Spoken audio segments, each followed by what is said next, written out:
According to regulations, such actions were grounds for a court-martial and a firing squad.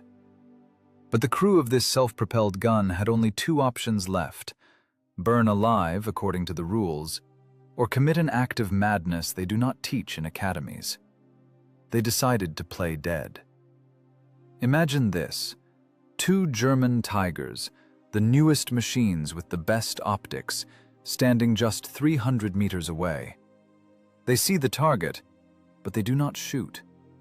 Why did an experienced German commander make the fatal mistake of mistaking a living enemy for a pile of scrap metal? In this story, you will see how one cunning trick turned the hunter into the prey, and you will learn what happens to German armor when 105 pounds of pure rage slams into it at point-blank range. Watch to the end. The conclusion of this duel violates all laws of logic. Right Bank, Ukraine, autumn, 1943. Twilight. The mud here isn't just dirt. It is a greasy, sucking substance that swallows boots up to the shin and holds 45-ton machines in a death grip. The ravine by the nameless farmstead is flooded with a blue-gray fog mixed with soot. The smell is heavy and oily. It clogs the nostrils and settles with a bitter taste on the lips. It is the smell of burnt diesel and roasted meat. Down below, in the thick of the bushes, sits an Su-152 self-propelled gun. The engine is off. The massive casemate, welded from armor plates 60 and 75 millimeters thick, now resembles a cooling stove. Rain drizzles, running in dirty streams down the gun mantlet, along the weld seams, over the mufflers. The drops hiss as they touch the still hot steel of the engine compartment. Silence.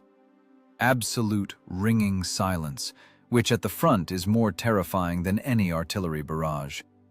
Because silence means the unknown. 300 meters to the right, on the slope, two T-34s are burning out. Their black skeletons are visible through the sparse trees. The fire has already died down. Only acrid smoke remains, creeping along the ground. The turret of the first tank has been torn off and lies 10 paces from the hull. The ammunition rack detonated. The second stands with its cannon buried in the earth, the driver's hatch open. No one got out. The crews are dead. Inside the casemate of the self-propelled gun, it is dark and cramped. It smells of sour sweat, gun grease, and fear. 4 men sit, trying not to make unnecessary movements. Every touch of a boot against metal, every creak of a leather belt seems deafening. The commander presses his forehead against the rubber pad of the panoramic sight. The rubber is cold and damp. The optics fog up. He has to wipe them with a rough rag. He sees the sector of fire, a narrow clearing, a washed-out road, and the forest. The forest, which remains silent and watches them with dozens of black voids between the trees. There is no connection. The radio has been wheezing with static noise for the second hour. The antenna, shredded by shrapnel this morning, catches only the emptiness of the ether. They are cut off. The regiment has moved forward, or, conversely, rolled back, it is unknown. The fuel tanks are almost empty. The needle of the fuel gauge lies on zero, trembling like the broken leg of an insect. There are 30, maybe 40 liters of diesel left in the system. That is enough for 20 minutes of combat or 5 kilometers of marching through such mud. But there is nowhere to go. The driver, hunched over in his seat, stares at the levers. His hands, black with grease, rest on his knees. His fingers are trembling slightly. This is not panic. This is physiology. The body's reaction to the extreme tension of the last 24 hours. He knows that a self-propelled gun is not a tank. It has no turret. To aim the gun at a target, you need to turn the entire machine, all 45 tons of iron. If the enemy comes from the side or the rear, they are dead men. The self-propelled gun is blind on the flanks. It was created for a frontal strike, for breaking through defenses, not for maneuvering combat in a forest. "Quiet," whispers the loader. His voice is hoarse, broken. He sits on the fold-down seat to the right of the breach, wrapping his arms around his knees. Nearby, in the racks, lie the shells. High explosive fragmentation and concrete piercing. Each weighs 48 kilograms. 48 kilograms of death that must be lifted, rammed into the barrel, and the breech locked. Right now, he feels the weight of each of them with his back, with his skin. "Silence!" The commander does not turn his head. The command sounds not like an order, but like an exhalation. The situation is simple and lethal. They are in a low ground. Tactically, this is a coffin. Any German gunner who takes a position higher up the slope will shoot them like targets in a shooting gallery. The armor of the Su-152 is powerful, but the German 88s punch through it from a distance of 1.5 kilometers. And here, in the forest, the distances are pistol range. 200, 300, a maximum of 500 meters. At such a distance, armor does not save you. Only reaction time saves you. Whoever sees first, whoever shoots first. The gunner turns the hand wheel for vertical aim. Slowly, millimeter by millimeter. The gear transmission works silently. The barrel of the ML-20 howitzer cannon rises slightly. He checks the smoothness of the movement. His hands remember every motion. Right now, the lives of all four depend on his hands.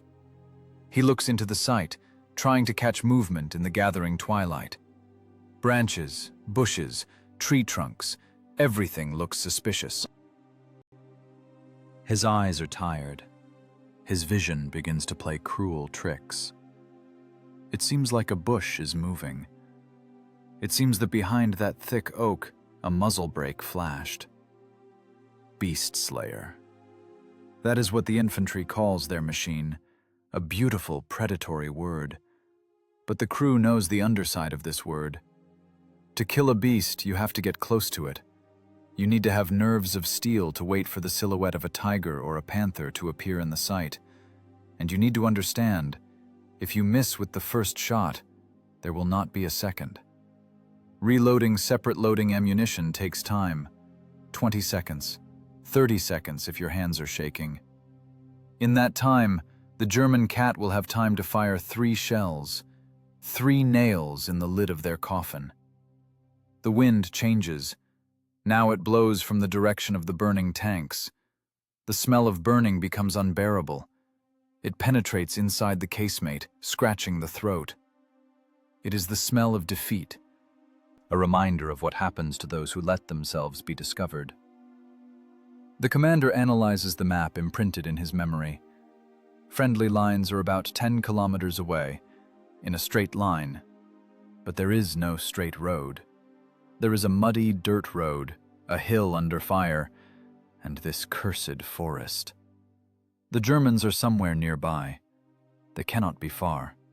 Those 2 tanks were burned competently, from an ambush. That means an experienced hunter is working here.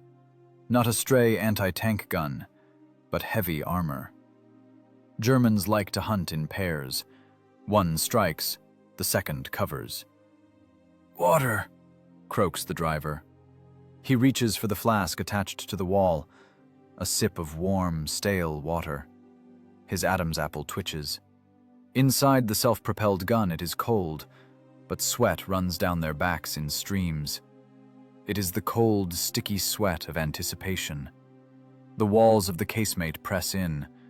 There is no feeling of safety that armor gives to rookies.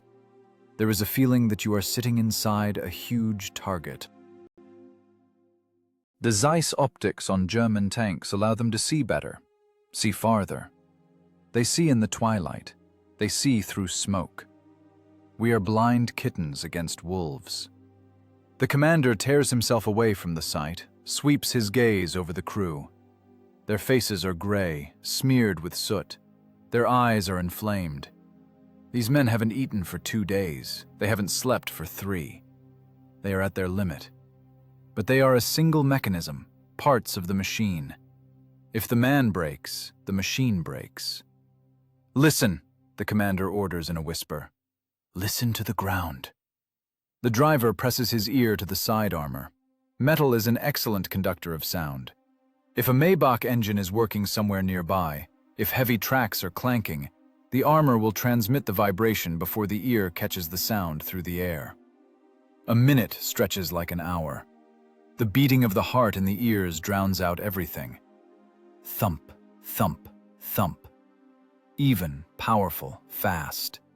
Blood hammers in the temples. "I have it," the driver says with just his lips. His eyes widen. Vibration. Heavy. From the right. Right is from the direction of the road, where the forest opens up. The commander nods. He feels it too. A barely perceptible trembling of the floor. Not our equipment. Our V2 diesels run hard, with a strain. But this sound is a low, womb-like hum. A large displacement gasoline engine. A heavy tank. And it is not alone. The vibration is double, with a slight desynchronization. 2 beasts are going out to hunt. Muscle memory kicks in instantly. Drowsiness, fatigue, hunger, it all disappears. Only cold clarity remains. Adrenaline dumps into the blood, sharpening the senses to the limit. "Battle stations," the commander commands quietly. The loader takes the safety off the shell. The click sounds like a gunshot. The gunner glues his eyes to the sight. The driver puts his hands on the levers, ready to jerk the 45-ton carcass from its place at the first command. But there is no command yet. To move now means to give themselves away.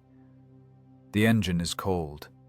Upon starting, it will throw out a cloud of blue smoke that will be visible for a kilometer. There will be so much noise that it will be heard even in Berlin. They are sitting in a trap. No fuel for maneuvering. The position is disadvantageous. The enemy knows the terrain and has the advantage in optics.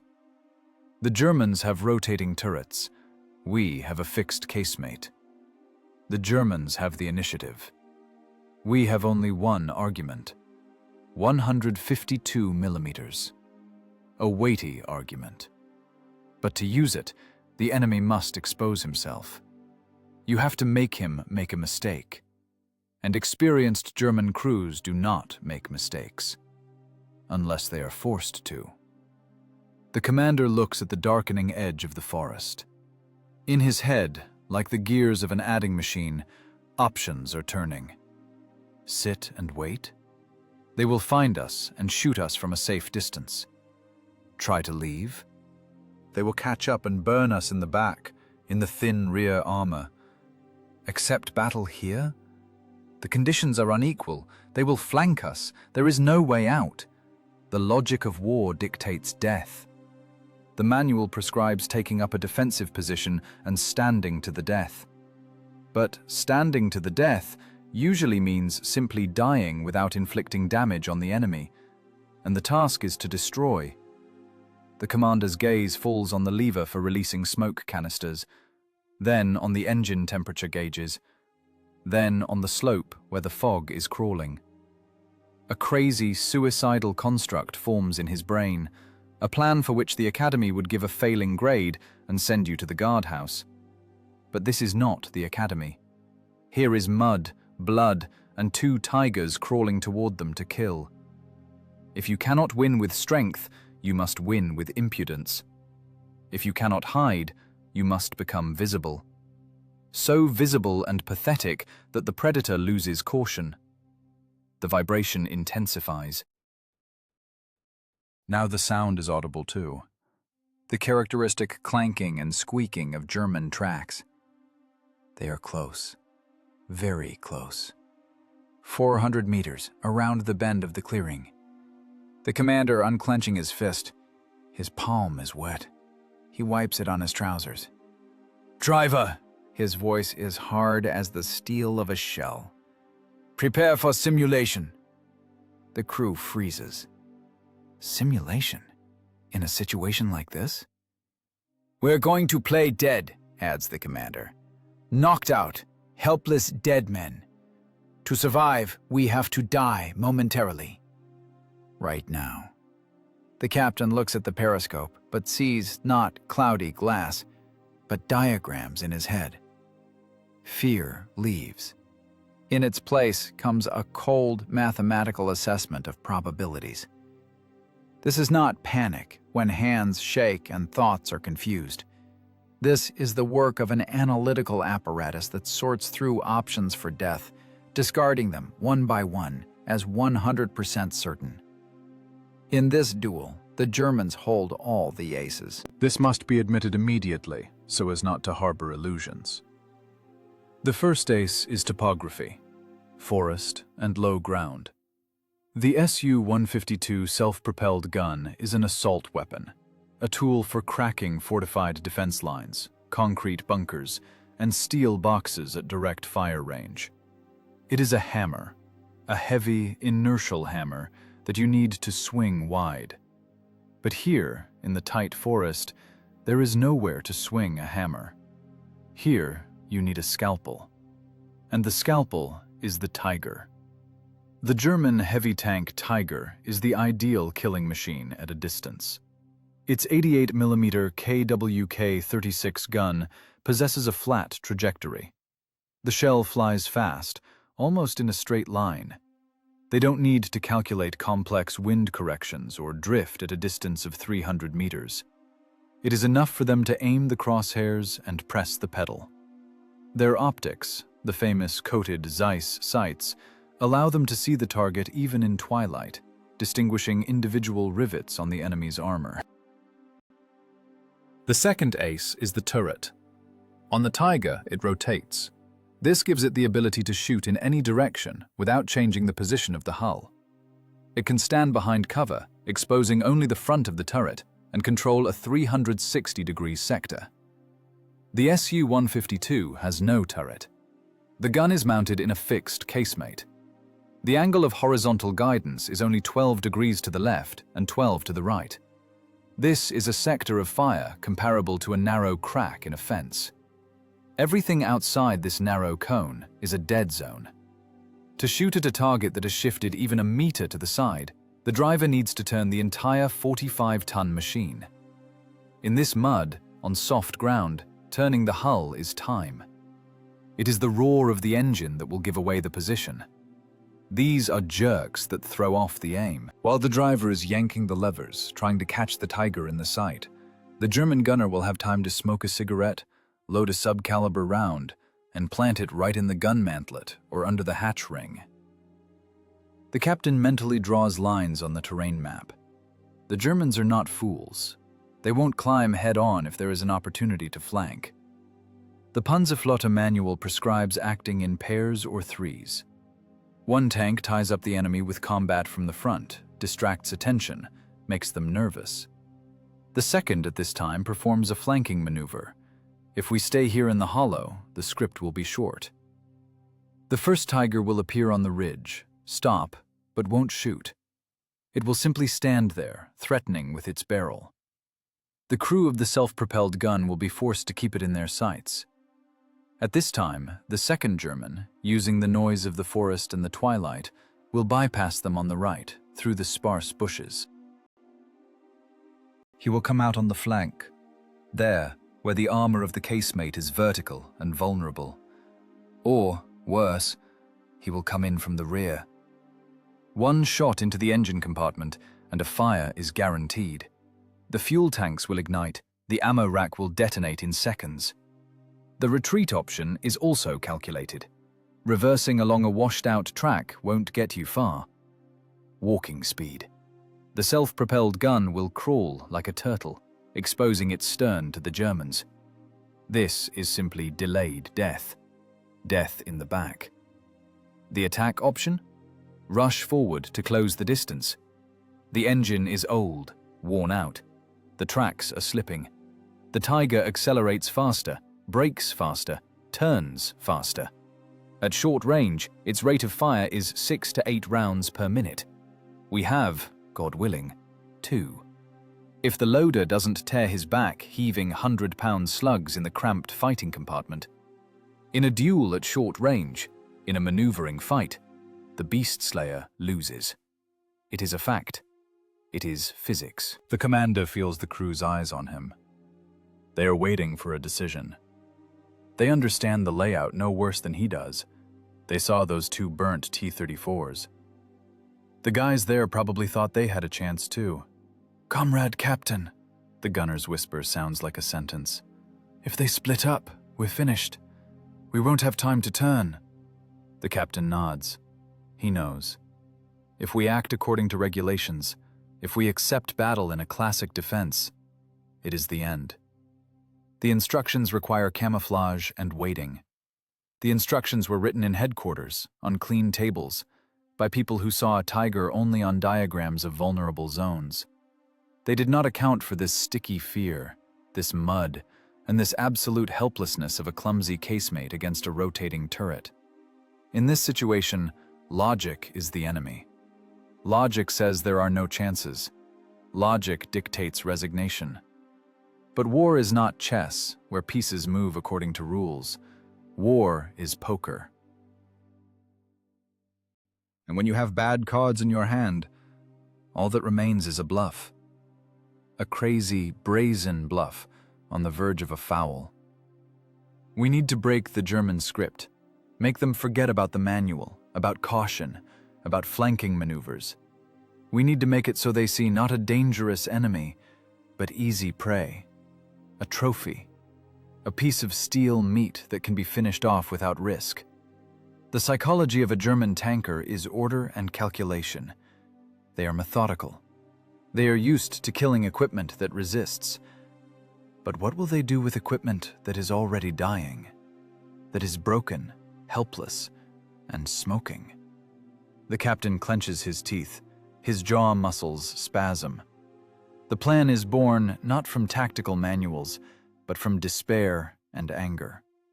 "They are looking for us," he says quietly, looking at the driver's back. "They know we are somewhere here. They are cautious because they are afraid of 152 millimeters. While they are afraid, they maneuver. But when they stop being afraid, they will come straight at us." The crew is silent. In the tight space of the casemate, the commander's words hang like a heavy weight. Stop being afraid? "We have to give them what they want to see," continues the captain. His voice becomes hard, grating. "We have to become a target. Not a dangerous ambush, but a broken trough." He looks at the loader.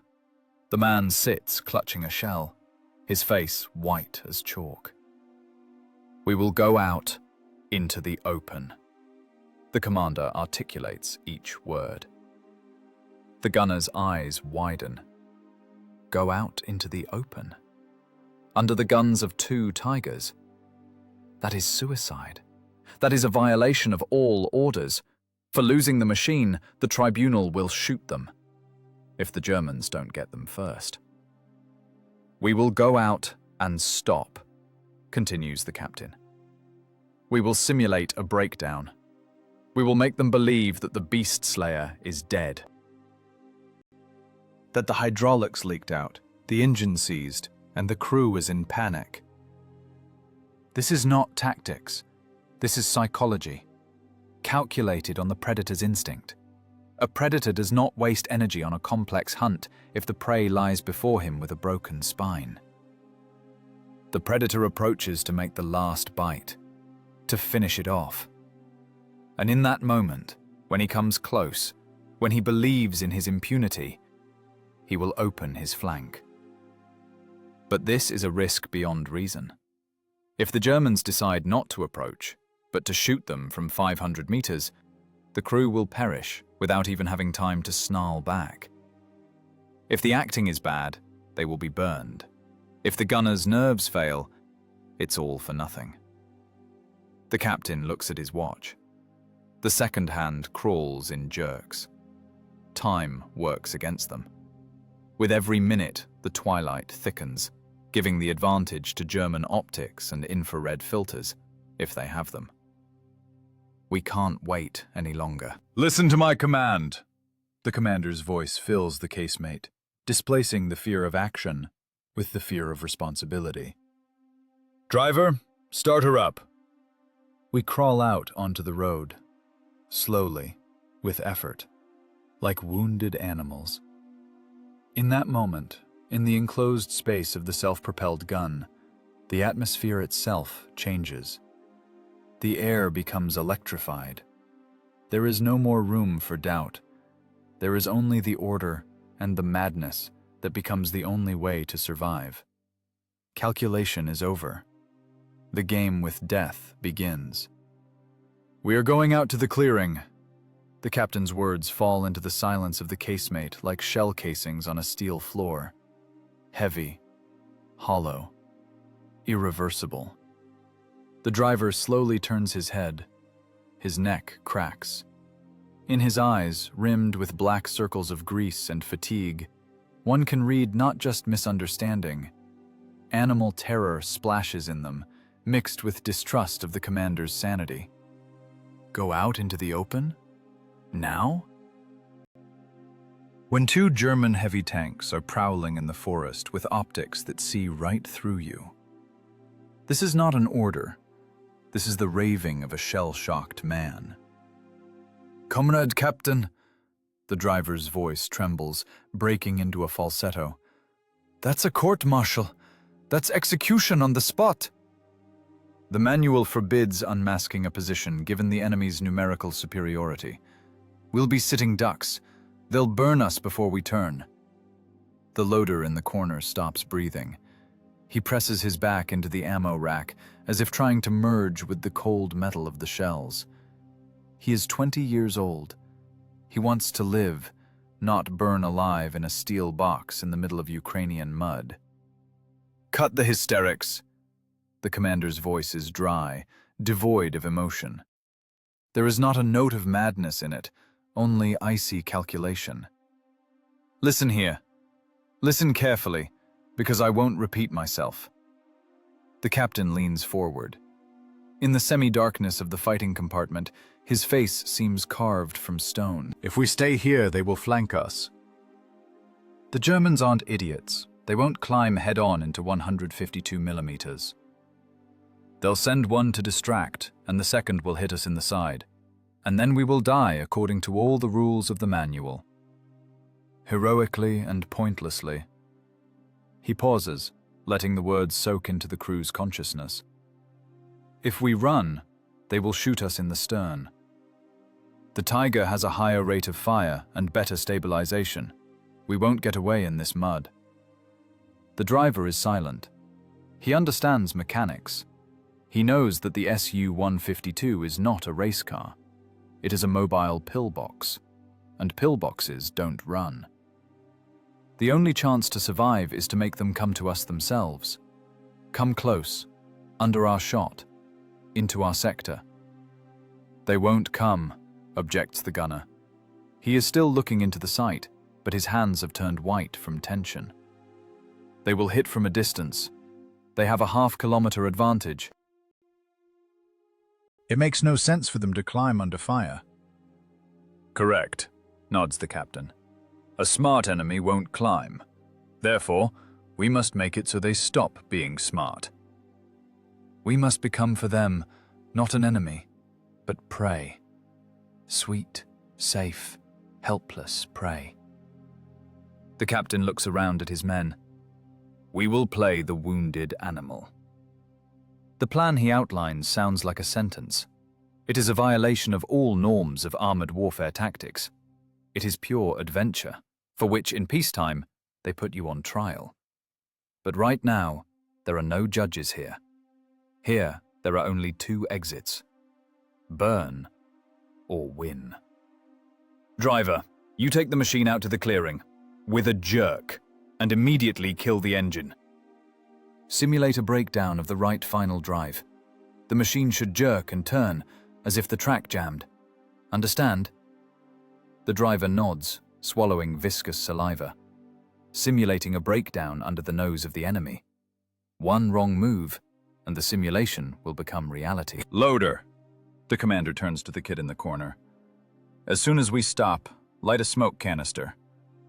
Throw it into the bucket with waste oil and put it closer to the exhaust pipes. The smoke should pour black, thick. As if we have a fire in the engine compartment, but not a strong one, smoldering. Yes, sir, whispers the loader. He is shaking, but his hands are already reaching for the box with pyrotechnics. Gunner. The captain puts a hand on the gunner's shoulder, a heavy, hard palm. Your role is the hardest. You lower the barrel, maximally down, as if the hydraulics are shot. As if the gun fell. The barrel must look at the ground. This is a sign for the Germans, a sign that we are unarmed, that we have no teeth. Silence hangs in the casemate. The crew digests what they heard. This is no longer combat. It is theater. A play where the price of bad acting is a direct hit by an armor-piercing shell. This is live bait fishing, the captain summarizes harshly. We are the bait. We are a piece of meat on a hook. Fish don't bite on an empty hook. Fish bite on a worm that squirms. We have to squirm so naturally that Stanislavski would believe it. The driver wipes sweat from his forehead. The sleeve of his tunic leaves a dirty smear. And if they don't believe it? He asks. The question hangs in the air, heavy and sticky. If they don't believe it, we die immediately, the captain answers calmly. But if they do believe, then they will come to finish us off, or take us prisoner. Germans are pragmatic. Why waste shells on what is already burning and broken? They will want to come up, inspect, maybe strip the optics or siphon the fuel.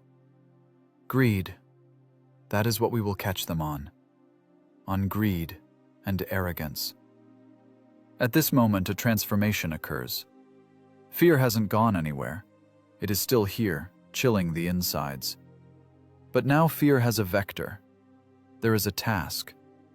Instead of passive waiting for death, a crazy, furious goal appears. To deceive, to outplay, to survive against logic.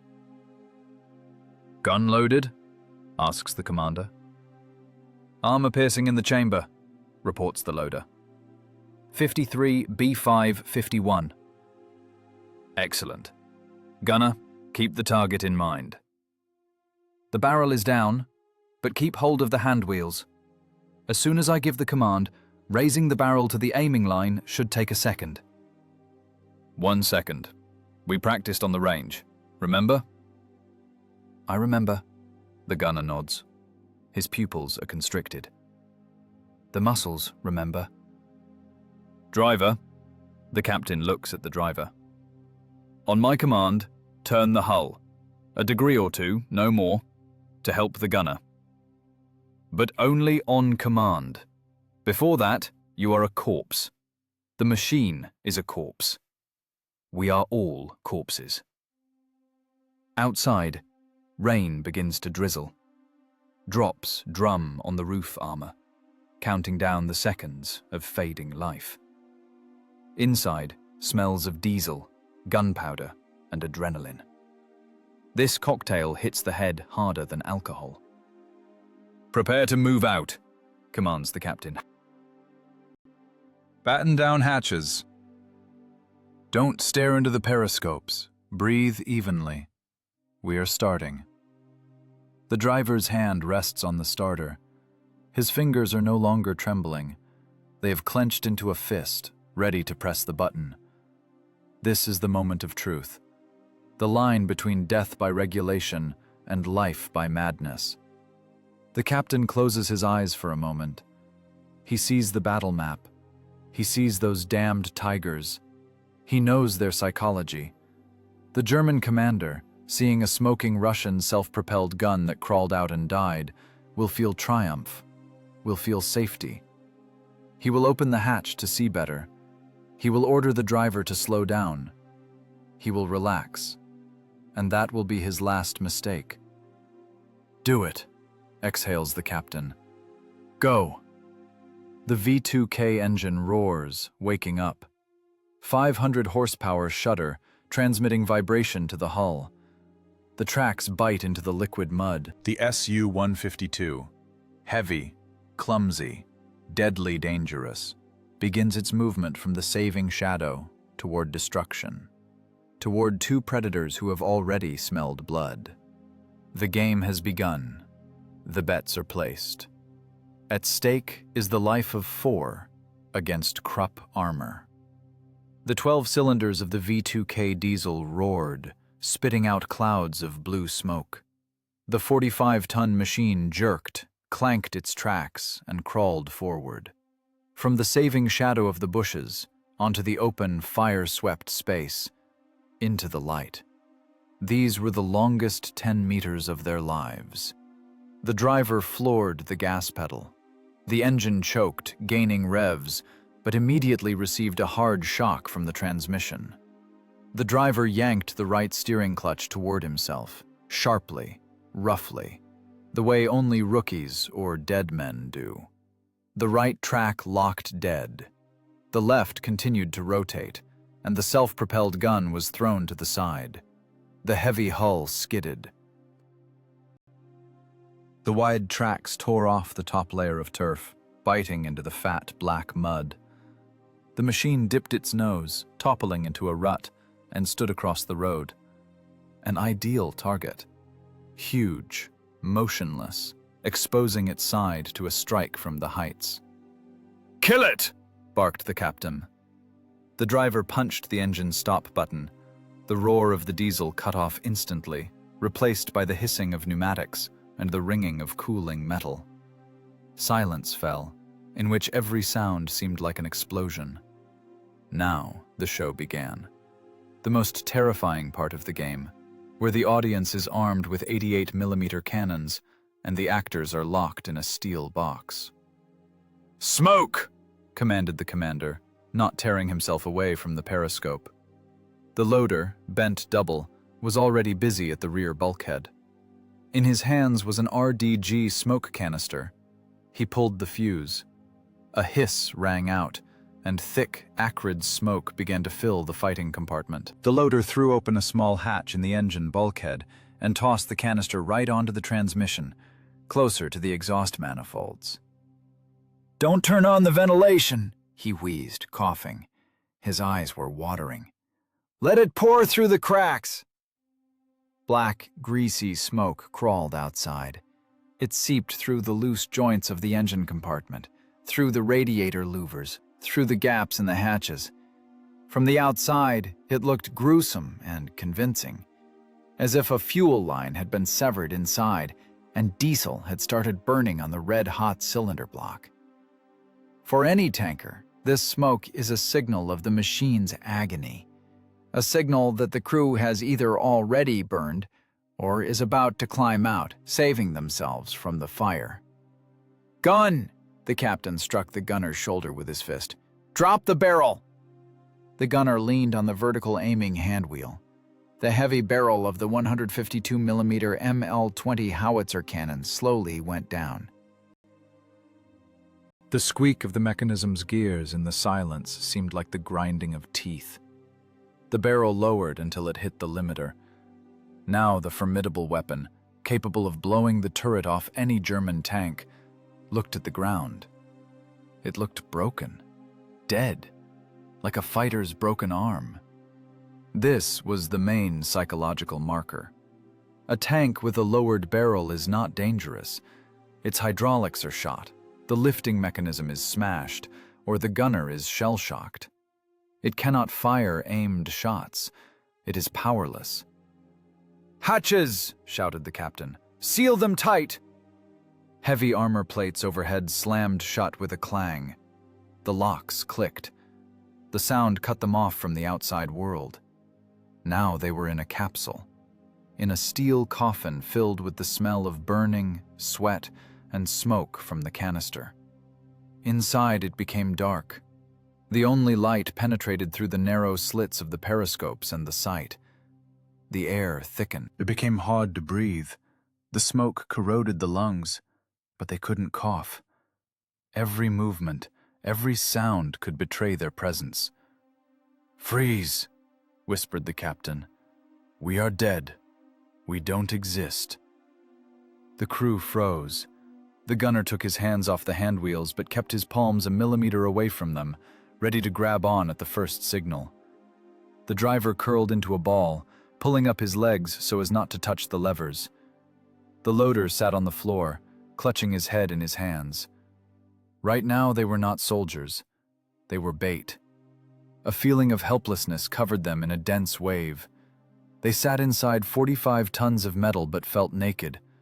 The armor, which previously seemed like protection, now seemed like a trap. The thick walls of the casemate pressed on the psyche. Everyone knew, if a German gunner decided to check the corpse with an armor-piercing shell, they wouldn't even know it. The shell would enter the side, and the pressure inside would jump to hundreds of atmospheres, turning people into biological mass. Seconds stretched into hours. Nothing changed in the periscope. Only gray twilight, wet grass, and the wall of the forest ahead. And rain. The monotonous drumming of drops on the roof of the casemate was driving them crazy. It seemed like someone was tapping a finger on the helmet. Knock, knock. Are you still alive? Knock, knock. The gunner looked into the optics without blinking. Sweat flooded his eyes, stung, but he couldn't wipe it. His hands were busy. His hands were waiting. The aiming reticle chevron froze at ground level. To shoot, he would need to raise the barrel. The lifting sector is degrees. The lifting time is a second. But that second would cost an eternity. The smoke from the canister outside must have looked ominous. Inside, it was already dissipating, settling as black soot on faces, on instruments, on the gun breech. The men turned into devils. The whites of their eyes shone on black masks of faces. "Steady," the commander exhaled, barely audibly. He felt the gunner's knee trembling against his leg. The vibration of fear was transmitted through the fabric of their overalls. They are watching. They are assessing right now. Somewhere out there, 300 meters away, inside a German Tiger, the commander was now glued to the stereoscopic scissors telescope. He sees a Russian self-propelled gun that flew out, broke down, and started smoking. He sees the lowered barrel. He sees the closed hatches. His logic, iron German logic, tells him the machine is disabled. The crew either died on impact, or suffocated, or sits and prays. This is the very moment when the hunter turns into a scavenger. The enemy won't waste an expensive subcaliber shell on a guaranteed corpse. He will want to come closer, to make sure, to finish off with a machine gun those who climb out, to record a confirmed victory on his account, to photograph the trophy. The silence outside became dense, tangible. The forest was silent. Birds did not sing. Even the wind died down, as if afraid to disturb this deadly staring contest. Suddenly the driver flinched. His hand jerked toward the lever, but froze halfway. "I hear it," he said with just his lips. The sound was faint, on the verge of audibility, but for a tank crew, it was louder than a trumpet of Jericho. A clank. The metallic, rhythmic clank of track pins. The squeak of heavily loaded suspension. The enemy believed it. The enemy began movement. The trap slammed shut. But the beast is not yet inside. He has only approached the threshold. The captain slowly, very slowly, brought his hand to his throat mic. His throat was so dry that speaking hurt. "Get ready." The whisper went through the intercom like an electric discharge. "Waiting for guests." Minutes no longer exist. Time inside the steel box is measured not by clock hands, but by pulse beats in the temples. 1 beat, a second, a third. The intervals between them seem like an eternity, filled with viscous, stifling silence. Outside it is still drizzling, but inside the self-propelled gun, the heat is like a sauna. This is not engine heat. It is cooling down, crackling with metal. It is the heat of 4 human bodies burning adrenaline in a closed space of a few cubic meters. Sweat flows down faces in dirty streams, stings eyes, eats into skin under helmets. You can't wipe it off. Even the slightest movement can rock the multi-ton machine on the soft ground. And movement now is a death sentence. The gunner froze, gripping the aiming handwheels so that his knuckles turned white. His gaze is glued to the eyepiece of the panoramic sight. The world for him has narrowed to a round spot of cloudy light, crossed by black hash marks of the scale. There, in this spot, only wet bushes, gray sky, and mud. For now, empty. But he knows. They are already here. First comes the sound. It does not resemble the roar of a tank engine. At low revs, German engines run low, gutturally, like satiated beasts grumbling in a den. This sound vibrates in the floor, transmits through boot soles straight into the spine. Another sound mixes with it. A crunch. The dry, sharp crack of breaking wood. Someone huge and heavy is walking through the forest, ignoring the road, crushing the undergrowth and breaking young trees like matches.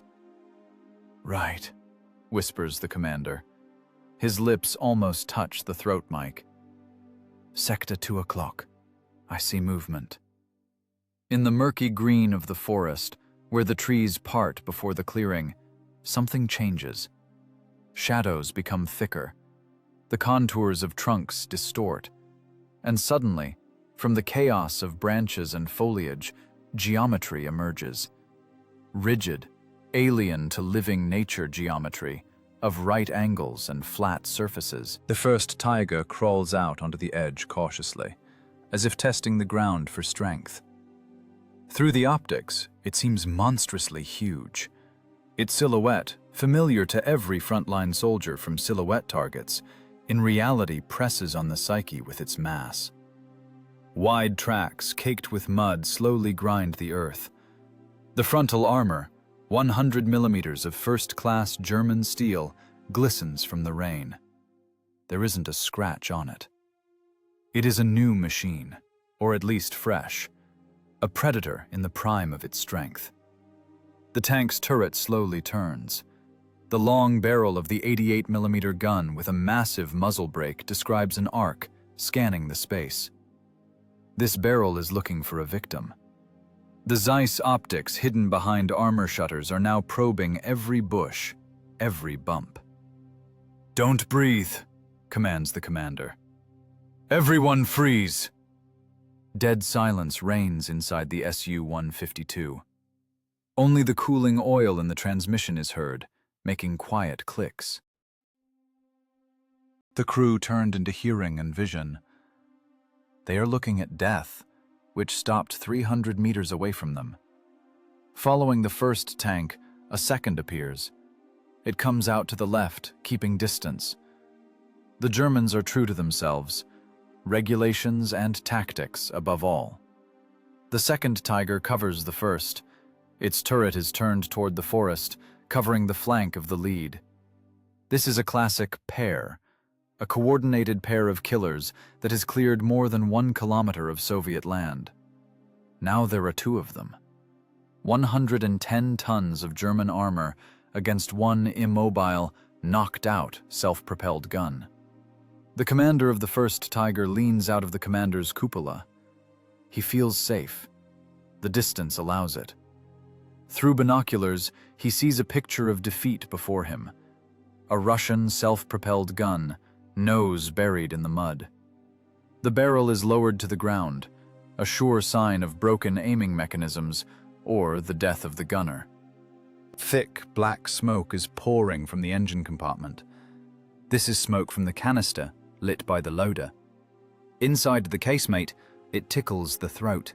makes eyes water, but coughing is forbidden. You have to endure.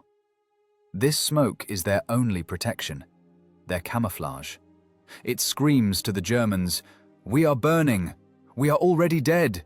Don't waste shells on us!"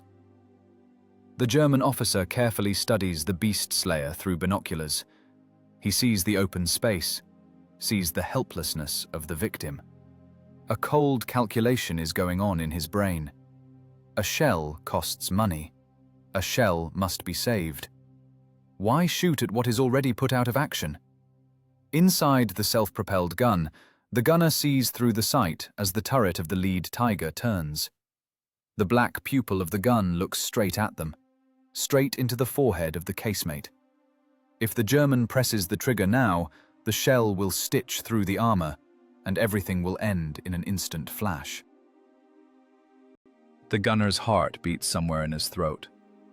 His hands tremble, but by force of will he forces them to freeze on the hand wheels.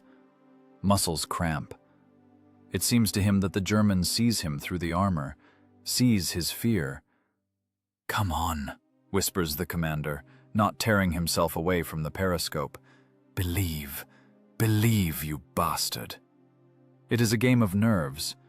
Who blinks first? If anyone's nerves fail now, if the driver jerks a lever trying to turn the machine, or the gunner tries to raise the barrel ahead of time, it is the end. The Germans will shoot them in a second. The Tiger stands motionless. Its engine idles, puffing out blue clouds of exhaust. It is waiting. It is checking. Is there any movement? Will anyone jump out of the hatches? The smell of burning in the casemate becomes unbearable. Nostrils flare, trying to catch at least a little clean air, but there isn't any. There is only a mixture of diesel, gunpowder fumes, and canister smoke. This smell soaks clothes, hair, skin. The smell of war. The smell of a trap. Finally, the turret of the German tank turns slightly to the side. The muzzle face leaves the line of direct fire. The German commander lowers his binoculars. He has made a decision. He believed. The smoke, the lowered barrel, the immobility, everything added up to the picture he wanted to see. Another Russian box broken down in the mud. Easy prey. The second Tiger also relaxes. Its barrel lowers slightly. The tension that hung in the air like a taut string changes tonality. It does not disappear, but transforms. Now it is not the expectation of execution, but the expectation of attack. "Took the bait," exhales the commander. "Took the bait, the bastard." The first Tiger jerks from its place. Its tracks begin to rotate, throwing out clods of mud. It is coming toward them. Slowly, imposingly, like the master of the situation. It comes to finish off, to examine the trophy closer, maybe even take prisoners. The distance begins to shrink. 300 meters. 280. Inside the Su-152, the crew gathers itself like a compressed spring. Fear recedes to the background. Only cold fury and calculation remain. "Driver, foot on the pedal," commands the captain. "Gunner, pick a spot. Under the turret. Hit under the turret to be sure." The gunner moves the hand wheel slightly. A millimeter of hand movement is meters on the terrain. The crosshairs of the sight, still lowered to the ground, mentally already lie on the lower edge of the approaching monster's turret. There, where the armor is thinner. There, where the turret ring is. A hit by a 48-kilogram shell in this spot will tear the turret off the ring like a cork from a bottle. "Wait," whispers the commander. "Let them get closer. Point blank, so there's no miss." The earth trembles harder. The clank of tracks fills the entire space, drowning out the pounding of blood in the ears. The predators are walking into the trap. But the trap will snap shut only when the victim's teeth are at the hunter's very throat. 300 meters. This is the distance at which war turns into a personal matter. Here the laws of ballistics for long-range combat no longer work. Firing tables are not needed here. Only instincts work here. At this distance, you see not just the silhouette of the enemy machine. You see the mud on its road wheels, the chips of paint on the armor, and even the expression on the face of the commander sticking out of the hatch. The German machines do not shoot. It seems like a miracle, but this miracle has a cynical, calculated explanation. Economy. German pedantry raised to an absolute. Why waste 88 millimeters of expensive steel and explosives on what already looks like a pile of scrap metal? Smoke is pouring out. The barrel is lowered. There is no movement. For them, the Su-152 is a trophy, a statistical unit in a victory report. They want to come up, inspect, possibly drag out the crew if anyone survived, and send them to the rear as labor force. Or just finish them off with a pistol. This overconfidence is their sentence. But to carry it out, one must wait. Don't twitch. The commander's whisper sounds like the hiss of a snake. Let them come. Inside the casemate of the self-propelled gun, time thickens to the density of tar. The air can be cut with a knife. A mixture of adrenaline, sweat, and a wild animal desire to survive. The gunner's hand lies on the vertical aiming handwheel. His fingers are trembling. This is not fear. This is impatience. Muscles are cramped from tension. He needs to make just one movement, spin the wheel toward himself, jerking the barrel up. A second, and press the trigger. Now, when the German tank takes up almost the entire field of view of the sight, it is impossible to miss. The huge carcass of the Tiger is looming, rolling over bumps. You can see its suspension working. You can see heavy tracks pressing bushes into the mud. 250, counts the commander. He doesn't look at the rangefinder scale. He feels the distance with his skin. Experience suggests, from such a distance, the frontal armor of a Tiger can still withstand a glancing hit. A right angle is needed. A sledgehammer blow right in the forehead or under the turret is needed. The psychological pressure on the crew is beyond limits. The instinct of self-preservation screams in the head, "Shoot! Shoot now, before they shoot!" Every cell of the body demands action. Sitting motionless when 57 tons of death are crawling at you is torture. It is violence against human nature. The gunner swallows a dry lump in his throat. His eye, pressed to the rubber eye cup, waters from strain. He sees the turret of the lead Tiger turn slightly. The black pupil of the muzzle brake looks straight into his soul. It seems the German gunner will press the trigger right now just because, for prevention. "Hold on, Kolya, hold on," whispers the loader behind his back. He sits on the floor, clutching a 48-kilogram shell of the second Q with his knees. He prays, but not to God, but to armor and weld seams. 200 meters. The ground under the self-propelled gun begins to tremble finely. Vibration from German engines is transmitted through the soil to the hull of the Su-152. The casemate resonates. The sound of clanking tracks becomes deafening. Squeak, grind, low hum of Maybach motors. It is the sound of inevitability. The German commander in the cupola of the lead tank says something into the microphone. He is relaxed. He sees before him the smoking skeleton of a Soviet self-propelled gun that has buried its nose in the mud. He is sure that the crew is either dead or shell-shocked and demoralized. His tank continues to close in, but the turret begins to slowly turn away to the side. This is the moment for which they risked their lives. The German gunner shifts attention to the tree line on the left, scanning for possible threats there. He wrote the beast's lair off. He exposed the side of the turret. he opened up. 150, records the commander. Now the tiger is in the dead zone. But not in the dead zone where he is safe. On the contrary, he has entered the zone of guaranteed destruction. From this distance, shell 53 G545, a concrete-piercing slug weighing almost half a centener, won't just pierce the armor. It will smash it.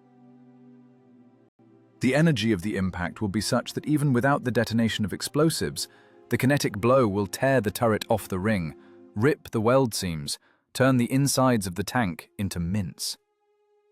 The gunner sees this turn of the turret. He sees the grey side of the German box. He sees the rivets, sees the cross on the armor. The target is huge.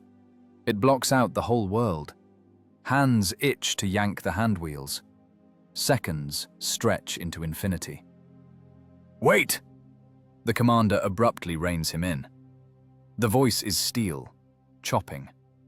You cannot shoot at a moving target if there is a chance to shoot at a stationary one. The German will stop. He will definitely stop before the corpse to look around. It is the instinct of any tanker. Before approaching point blank, make a short stop. And indeed, the lead tiger jerks and freezes. The tracks stop. The hull rocks forward and back on the shock absorbers. Distance, 120 meters. Pistol shot for a howitzer. Now the second German tank also pulls up, coming out from behind the leader's back. He is also sure of safety. He lowers the barrel. Their entire formidable, invincible armada now stands before a lonely, broken Soviet self-propelled gun, exposing their sides. Inside the Su-152 comes the moment of truth. Fear disappears. It is burned out by the cold rage of a professional. The gunner's hands stop trembling. They become firm as control levers. Breathing stops. The commander looks at the profile of the tiger. He sees the vulnerable zone between the road wheels and the sponson. He sees the side of the turret. He sees the enemy's death, which has already flown out of the barrel in the future, but has not yet materialized in the present. Now, exhales the commander. The air leaves his lungs with a whistle. All sounds of the world disappear. There is no clank of tracks, no noise of rain. There is only the beating of his own heart and the crosshairs of the sight which the gunner, obeying a silent command, begins to raise. The enemy made a mistake. He believed in weakness. He got too close. He violated the main rule of war. Never turn your back on someone you consider dead until you shoot him in the head. The barrel of the ML-20 howitzer, black, soot-covered, terrible in its silence, begins movement upward. This movement takes fractions of a second, but for the crew, it lasts years. Gear teeth bite into each other. The heavy breech lowers inside the casemate, and the muzzle rises, looking straight into the side of the German predator. The trap has snapped shut. The beast is inside. "Fire!" The commander's scream tears the silence, overriding the roar of blood in the ears. This is not just a command. It is pulling the trigger. It is the release of a compressed spring that has been accumulating the energy of death for the last half hour. The gunner's finger presses the electric trigger button. Now physics will take over. Now 48 kilograms of steel and TNT will put a period in this psychological duel. 150 meters, a distance at which optics are no longer needed. At such a distance, the muzzle face of the 152mm ML-20 howitzer cannon looks into the side of the German tank like the pupil of an angry god. A miss is impossible. The laws of ballistics here give way to the laws of the slaughterhouse. The gunner presses the electric trigger button. It is not a shot. The word shot is too weak. too civilian to describe what happens when 6.5 kilograms of gunpowder instantly turn into gas in the closed volume of the chamber. It is an earthquake in a steel box. It is a directed explosion that only by a miracle does not tear apart the gun itself, but pushes death out of it. Inside the self-propelled gun, the lights go out. For a fraction of a second, the world ceases to exist, collapsing into one blinding flash of muzzle flame and a monstrous blow that hits not the ears, but the whole body at once. Eardrums bow to the limit, blocking sound, but the shockwave passes through flesh, making insides vibrate. Lungs compress, squeezing out air. The 45-ton machine jumps back. The recoil of the Beast Slayer is such that even the massive muzzle brake cannot completely absorb the recoil energy. Road wheels scream into the ground, torsion bars groan, taking on the monstrous load. Inside the casemate, all the age-old dust, dirt, and scale rise from the floor, instantly creating impenetrable fog. Shell 53 G545, a concrete-piercing slug weighing 48 kilograms, leaves the barrel at a speed of 600 meters per second. This is not a field artillery shell. This is a flying piece of rock. It has no task to neatly burn through armor with a cumulative jet or drill it with a core. Its task is to transfer the kinetic energy of a locomotive to one point. The flight lasts a quarter of a second. The human eye does not have time to register it. The crew of the Tiger does not even have time to realize they are dead. Their nervous system does not have time to process the danger signal. Impact. The concrete-piercing shell slams into the side of the Tiger's turret just above the ring. German armor, famous Krupp steel, hardened and alloyed, is calculated to take hits from 76mm guns. It can withstand even 85mm from a distance, but it has no arguments against 48 kilograms of TNT and steel arriving at point-blank range.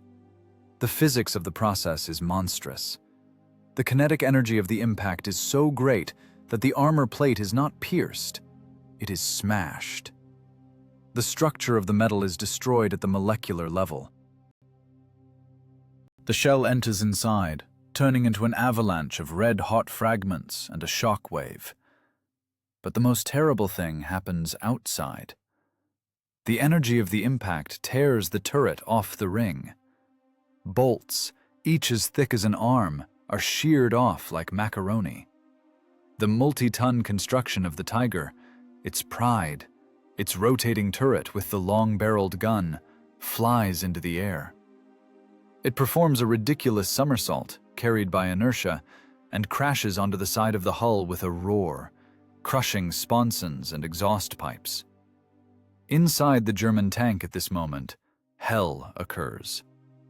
Ammunition detonation is not even required. The pressure change turns the crew into biological mass even before the gunpowder in the casings flares up. The Tiger, a second ago the pinnacle of Reich engineering, turns into a pile of twisted scrap metal. In the casemate of the Su-152, there is a ringing. It is not sound. It is a physical sensation of vibration in the skull. The gunner recoils from the sight, grabbing his face. The eye cup hit him during recoil, splitting his eyebrow. But there is no pain. There is only adrenaline shock. The commander is the first to come to his senses. He doesn't hear his own voice, but feels the vibration of his vocal cords. He screams, trying to outshout the ringing in his ears. Got him! One down! Through the cloudy glass of the periscope, he sees the result. No turret. Instead of a formidable silhouette, a smoking, headless carcass from which tongues of flame are bursting, from the ragged hole where the turret ring used to be, thick, greasy smoke pours out. This is oil, rubber, and what remains of the German tankers burning. But there is no time for celebration. Euphoria from a hit is a trap. The second Tiger. It was 50 meters behind, and it is alive.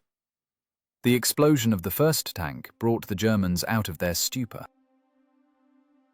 The crew of the second machine sees their leader turn into a torch before their eyes. They see where death came from. The disguise is blown. The smokescreen no longer saves. The flash of the shot indicated exact coordinates. The commander of the Su-152 realizes this instantly. Time compresses again. Seconds spent contemplating the burning enemy could cost lives. "Load!" he screams, turning to the loader. Inside the self-propelled gun, it is dark from gunpowder gases. The ventilator can't keep up. There is nothing to breathe. The acrid sourness of burnt gunpowder cuts the eyes. But through this fog, the commander sees the pale face of the loader. The kid looks at the gun breech with horror. The breech block is closed. To reload the gun, you have to open it, eject the spent casing, shove in a new shell and a new casing. And all this manually. Two-part loading. The slowest, most agonizing process in modern combat. "Move it!" The commander kicks the stowage box. The second one is getting away.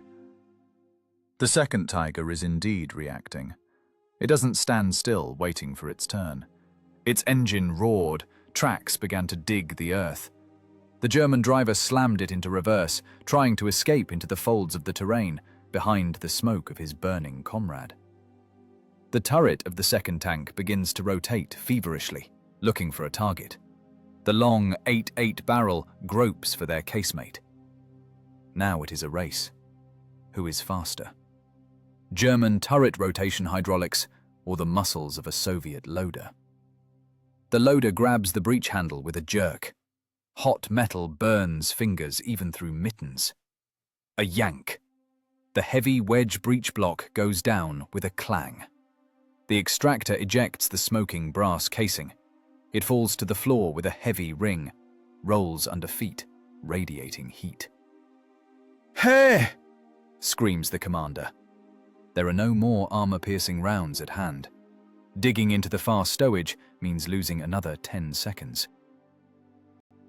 The high-explosive fragmentation shell, 53OF540, weighs 43.5 kilograms. It has almost 6 kilograms of explosives. That will be enough. If we hit the running gear, if we break a track, the beast will stop. The loader dives for the ammo rack. He wraps his arms around the slippery, cold body of the shell. 43 kilograms. Lift.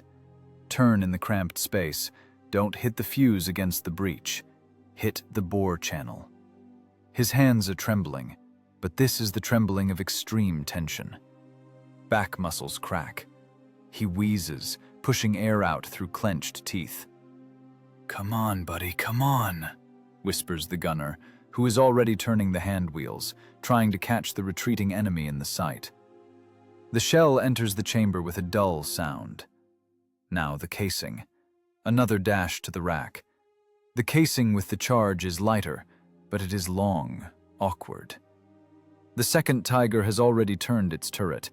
Its muzzle brake looks straight at them. Flash. Impact on the armor. The self-propelled gun shook as if a train had crashed into it. The sound of metal hitting metal, a screeching, eardrum-shattering grind. Ricochet. The shell went tangentially, grazing the edge of the casemate. Sparks showered inside through the slits of the observation devices. "Alive!" screams the driver. "Alive!" The German missed. Haste, smoke, fear. The German gunner jerked his hand. The shell ricocheted off the sloped armor of the casemate front, leaving a deep furrow, but did not penetrate. He won't give a second chance. "Ready!" shouts the loader, driving the casing home and slamming the breech block. The click of the locking mechanism sounds like music. "Fire!" The commander doesn't even wait for the report. The gunner catches the silhouette of the crawling Tiger in the crosshairs. He sees its side, sees the exhaust, sees the enemy's fear. The second blow of the 152mm hammer shakes the air. Flash again, darkness again, monstrous recoil again. The HE shell flies on a flat trajectory. It hits not the turret. It hits lower, under the track. At the very moment when the German tank tries to turn, the explosion of 6 kilograms of amatol turns the ground inside out. The shockwave and fragments tear the track belt like paper. Road wheels fly apart. The Tiger jumps, settles on one side, and freezes, shrouded in smoke and dust. It is immobilized. Its barrel looks at the sky. Duel over. Physics won. The second Tiger is not killed. It is wounded. The HE shell that tore the track turned the German tank into a stationary target, but did not deprive it of its teeth. The 57-ton machine froze, listing to the left side, but its turret continues to rotate. The hydraulic drive motor howls at high pitch, turning the long 8.8 barrel toward the Soviet self-propelled gun. Inside the Su-152, hell changes its state of aggregation. If a second ago it was cold concentration before the shot, now it is red-hot chaos of physical survival. "He's turning!"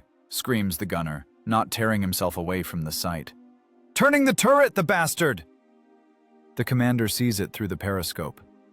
The black pupil of the German gun slowly, in jerks, crawls toward the center of their frontal armor. The German has the advantage.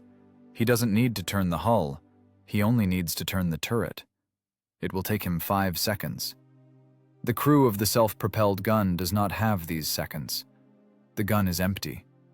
The breech is open and smoking, spewing the remains of acrid gunpowder gases into the fighting compartment. "Load!" The command sounds not like an order, but like the cry of a drowning man. The loader, deafened by the previous shot, is on his knees in a puddle of oil and mud. His hands are shaking not from fear, but from extreme muscular overexertion. He has already been tossing these damn slugs. 48 kilograms of dead weight. This is the weight of an adult human, but compressed into a compact cylinder of steel, slippery with grease. In the cramped casemate, where you can't stand up to full height, ergonomics are absent. Here there are only corners, levers, and iron that strives to strip skin. The loader rises with a jerk. His back crunches. He rushes to the left side ammo rack. The shell latches are tight, fingers slip. "Faster!" wheezes the commander, watching the German barrel level out on the horizon. "He's going to shoot!" The latch clicks, releasing death. The loader wraps his arms around the shell. The weight is monstrous. It presses boots into the corrugated floor. Veins on the neck bulge to the thickness of a finger. He tears the slug from the mount, turns with his whole body, using the inertia of the weight. At this moment, the self-propelled gun rocks. The driver tries to turn the hull a little to throw off the German's aim. The loader loses his balance. The heavy shell pulls him down. He hits his shoulder on the breech, stripping overalls and skin to the meat, but doesn't drop the shell. Pain comes later. Right now, only adrenaline works. "Go!" screams the gunner. The shell must not just be placed in the tray, it must be rammed, driven into the rifled part of the barrel with force so that the driving band bites into the rifling and fixes. If the shell falls back out when closing the breech, it is death. If it sits crooked, it is a jam and death.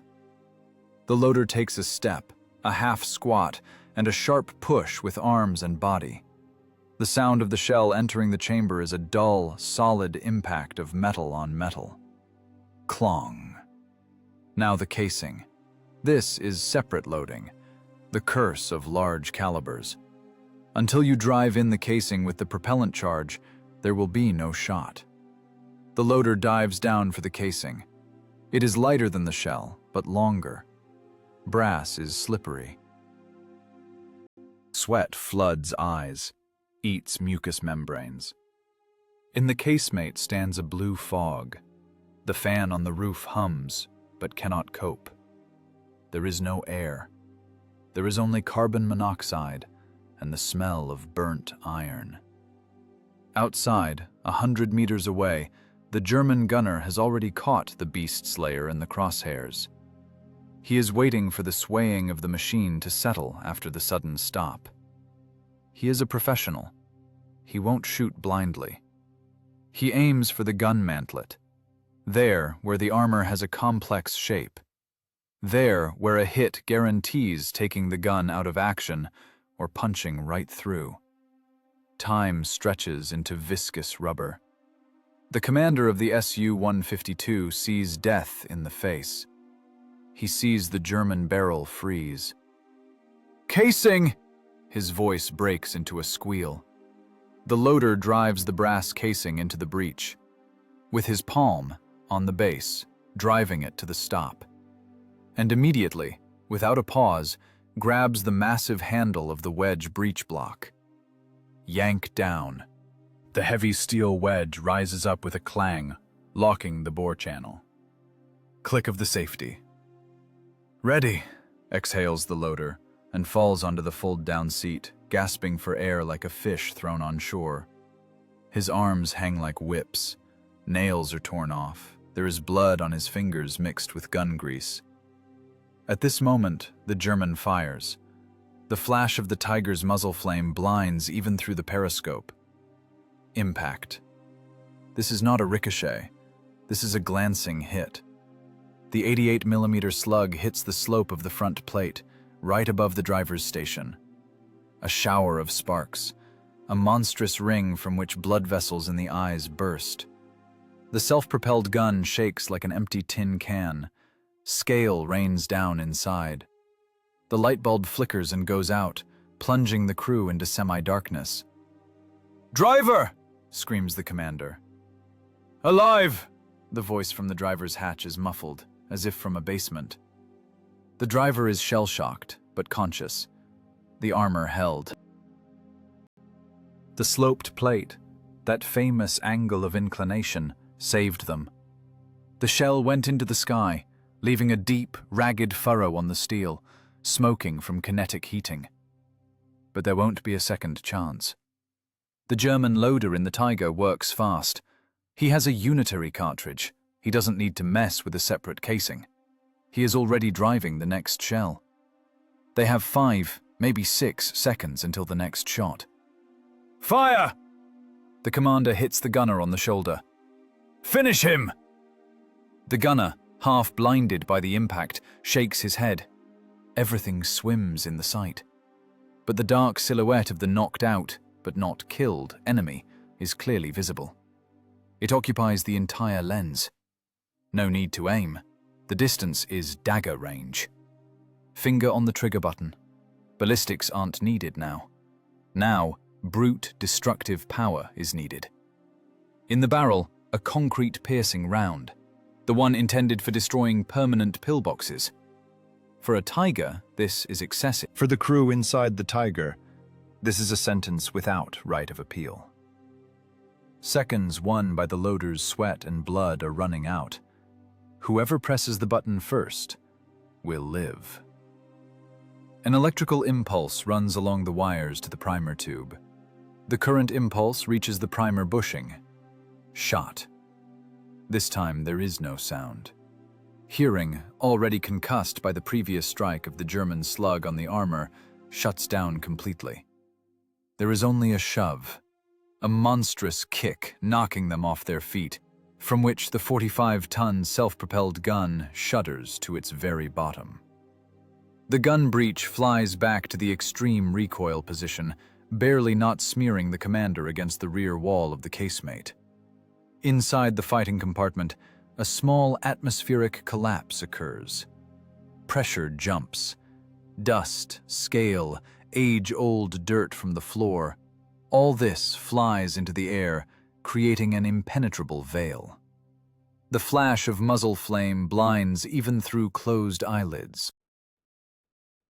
Shell 53 G545 left the bore channel.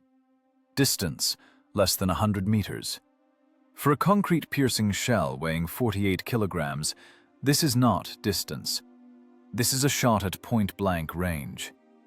The shell has no time to lose velocity. It slams into the German steel with full kinetic energy accumulated during acceleration. Target, the immobilized listing tiger that just snapped back. The shell hits the joint between the upper front hull plate and the turret, in the most vulnerable yet most solid place. The physics of the impact here goes beyond the scope of usual armor penetration. Usually, a shell burns through armor or pierces it with a core. But here, mass works. Almost half a centner of alloy steel flying at the speed of an express train doesn't just pierce armor. It transfers impulse to the entire tank construction. The blow is of such force that the Tiger's hull weld seams burst. Armor plates, joined by German masters at the Krupp shipyards, come apart at the seams, unable to withstand the internal vibration. The shell smashes the front plate, caves it inward along with the transmission and the driver. But inertia does not fade. The slug, already deformed but retaining monstrous energy, enters the fighting compartment. Explosion. This is not ammo detonation. This is the rupture of the concrete-piercing shell itself inside the tight volume of the German tank. The base-type fuse activates with a delay of hundredths of a second, just when the shell has already overcome the armor. The heavy turret of the Tiger is thrown up. It jumps on the ring like a lid on a boiling pot. A fireball bursts out from under it, a mixture of burning gunpowder gases and detonating explosives. The multi-ton construction topples onto its side. The barrel of the 88mm gun buries into the mud, bending under its own weight. The German tank is no longer a tank. It is a pile of twisted, burning metal. Inside, there is no one living. The shockwave pressure in the closed loop turned the crew into a memory. In the casemate of the Su-152, vacuum silence sets in. The commander shakes his head.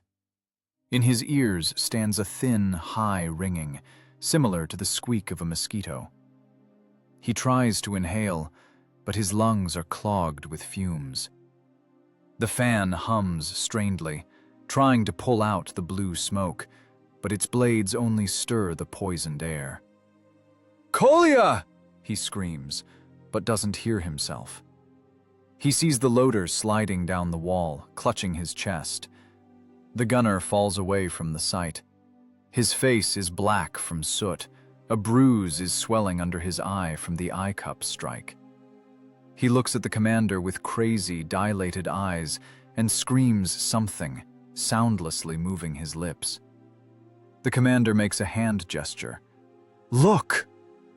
He presses against the periscope. The glass cracked from the close blast. A web snakes across it. But there is a view. The picture outside is apocalyptic. The second Tiger is burning. The flame is not lazy, like from spilled diesel, but furious, humming. It beats in a jet from open hatches, from the breach in the hull, from the engine compartment. Inside the machine, ammunition is cooking off. Muffled pops are heard, from which the hull of the German tank shudders like a living thing. The first Tiger, the one whose turret was blown off by the first shot, has already turned into a black bonfire. Two heavy tanks. The elite of the Panzerwaffe, the pride of German engineering, destroyed in a minute and a half of combat. Destroyed by the brute, primitive, but irresistible force of Soviet caliber. "Done," whispers the commander. Hearing begins to return in jerks through cotton wool. Both done. Inside the self-propelled gun, the smell of death still stands. Their own death, which passed in millimeters. The commander looks at the side wall of the casemate. There, where the German shell hit, the armor glowed red. paint bubbled up and turned black. On the inner side, a piece of scale the size of a plate flaked off. If the German had aimed a little lower, if the armor had been a little thinner. The driver in his hatch begins to stir. He is alive. Shell-shocked, deafened, but alive. He wipes blood flowing from his nose with the sleeve of his tunic. "Start her up," wheezes the commander. Voice returns to him, alien, creaky. "We're leaving." We can't stay here. Burning tigers are a beacon. The smoke is visible for kilometers. German artillery will start working here now. They will blanket the grid square, not sorting out who survived. Mortars, howitzers, everything will fly into this hollow. "Leaving!" The commander kicks the driver's seat. The engine, which fortunately did not stall during the fight, continues to idle. Its steady, powerful rumble seems now the most beautiful music in the world. The driver, acting on pure reflexes, depresses the clutch. "Back!" commands the captain. "Reverse! Into the forest!" Turning around on the spot means losing time. The Su-152 jerks. Tracks scrape the mud, grinding branches and debris. The machine begins to back up, leaving into the saving shadow of the trees. In the periscope, the commander sees the receding bonfires, 2 blazing torches in the middle of the autumn mud. They illuminate the clearing with a deathly, trembling light. The duel is over. This was not a battle of tactics. It was a battle of nerves and physics. A psychological duel where the stake was life. The crew of the Beast Slayer bet everything: regulations, logic, the instinct of self-preservation.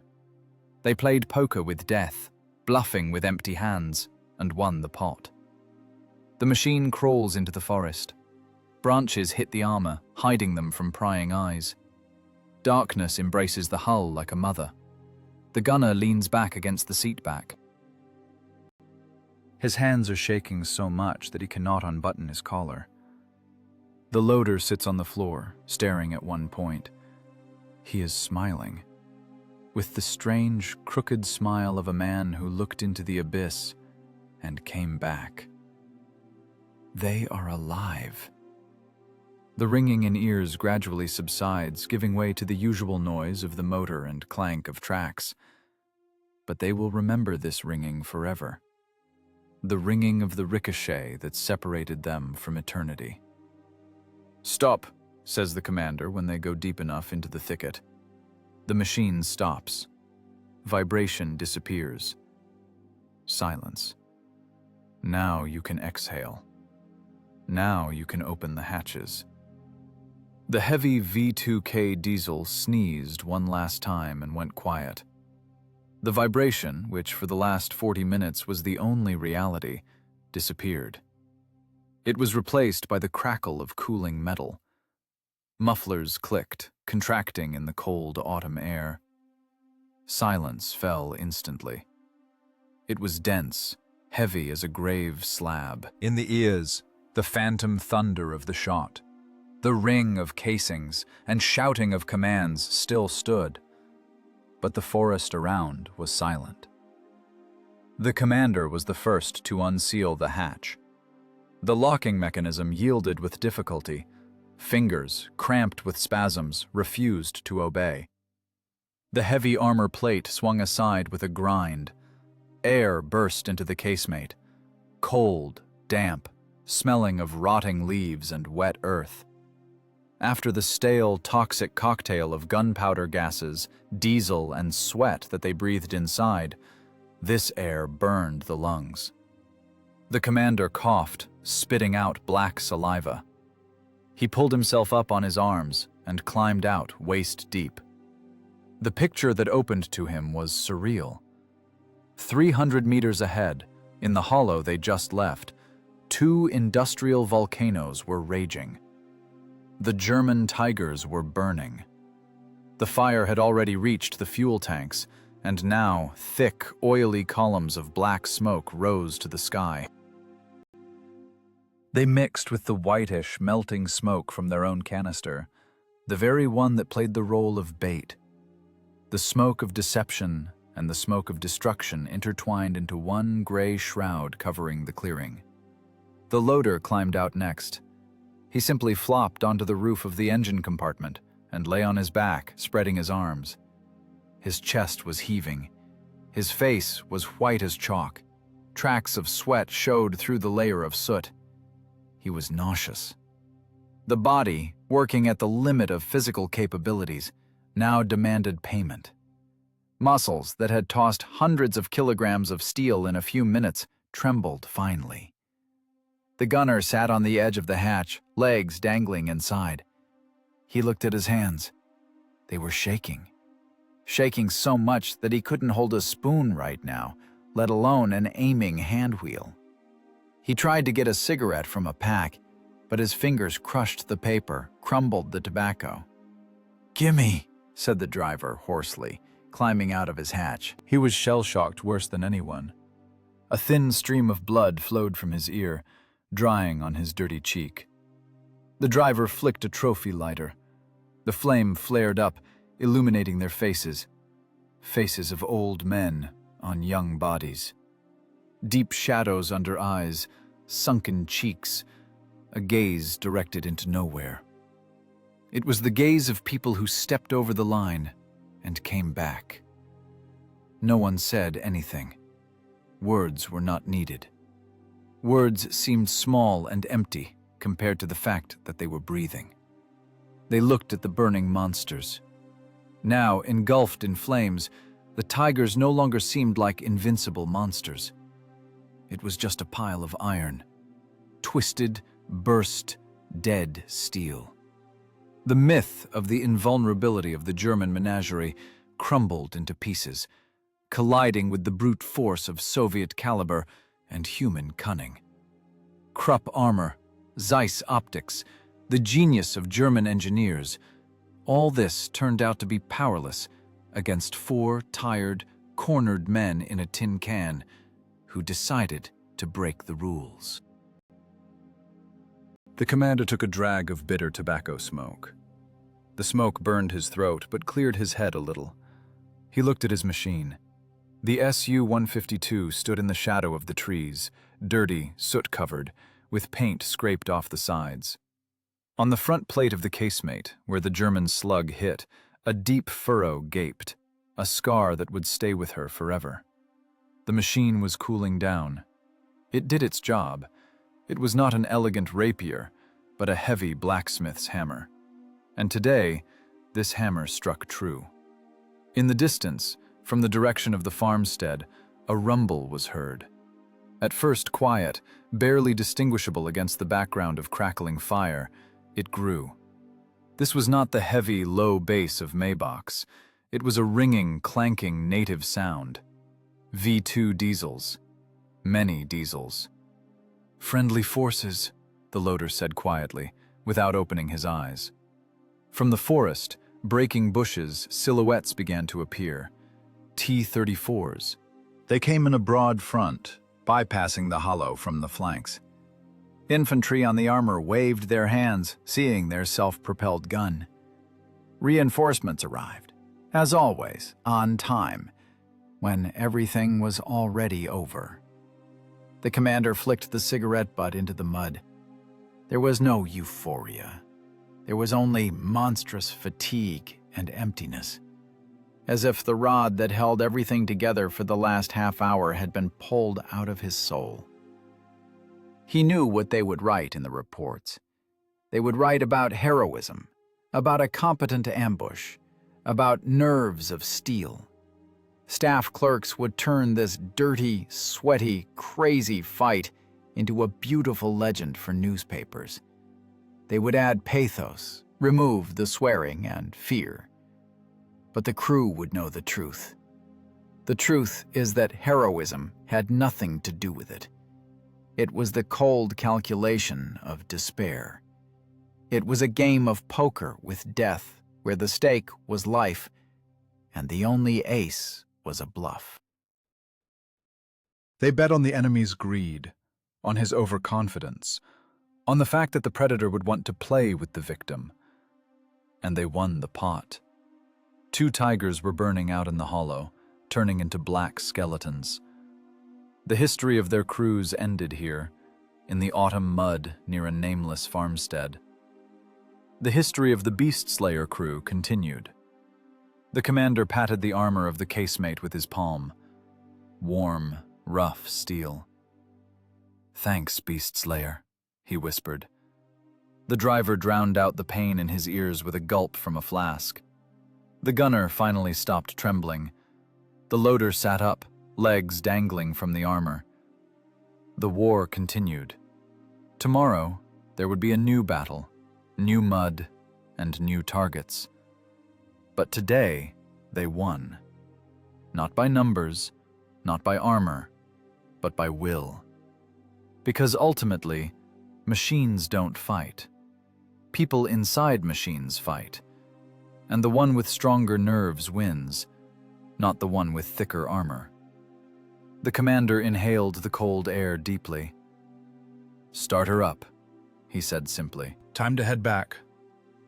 The engine responded with a half-turn, throwing a cloud of blue smoke into the sky, which dissolved in the twilight, just like the fear that remained forever in that hollow, along with the hulks of the tigers.